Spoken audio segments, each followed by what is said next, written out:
Big boss season 11ರ ಸ್ಪರ್ಧಿಯಾಗಿದ್ದ ಚೈತ್ರಾ ಕುಂದಾಪುರ್ ಈಗಷ್ಟೇ ಮದುವೆಯಾಗಿ ಹೊಸ ಜೀವನಕ್ಕೆ ಕಾಲಿಟ್ಟಿದ್ದಾರೆ. ಆದರೆ ಚೈತ್ರಾ ಕುಂದಾಪುರ್ ತಂದೆ ಬಾಲಕೃಷ್ಣ ಸಾಲು ಆರೋಪಗಳನ್ನ ಚೈತ್ರಾ ತಲೆ ಮೇಲೆ ಕಟ್ಟಿದ್ದಾರೆ. ಮಗಳು ಮತ್ತು ಅವಳನ್ನ ಮದುವೆಯಾದ ಶ್ರೀಕಾಂತ್ ಕಶ್ಯಪ್ ಇಬ್ಬರು ಕೂಡ ಕಳ್ಳರೇ. ಮಗಳ ಮದುವೆಯನ್ನ ನಾನು ಒಪ್ಪಲಾರೆ. ಚೈತ್ರಾ ಹಾಗೂ ಆಕೆಯ ಪತಿ ಇಬ್ಬರು ಕಳ್ಳರು. ನನ್ನ ಪತ್ನಿ ಕೂಡ ಮಗಳ ಬೆಂಬಲಕ್ಕೆ ನಿಂತಿದ್ದಾಳೆ. ಇವರೆಲ್ಲ ಹಣದ ಆಶೆಗಾಗಿ ಹೀಗೆ ಮಾಡುತ್ತಿದ್ದಾರೆ.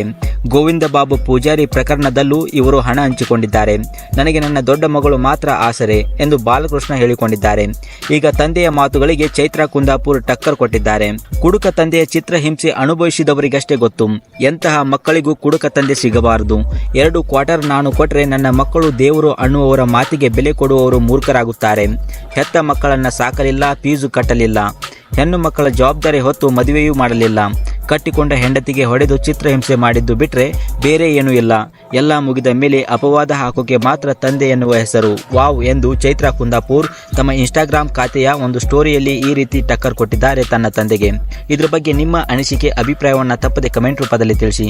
ಇನ್ನಷ್ಟು ಇದೇ ರೀತಿ ವಿಡಿಯೋಗಳಿಗಾಗಿ ನಮ್ಮ ಚಾನಲನ್ನು ಸಬ್ಸ್ಕ್ರೈಬ್ ಮಾಡಿ ಮತ್ತು ಪಕ್ಕದಲ್ಲಿ ಕಾಣುವ ಬೆಲ್ ಐಕಾನ್ ತಪ್ಪದೆ ಕ್ಲಿಕ್ ಮಾಡಿ.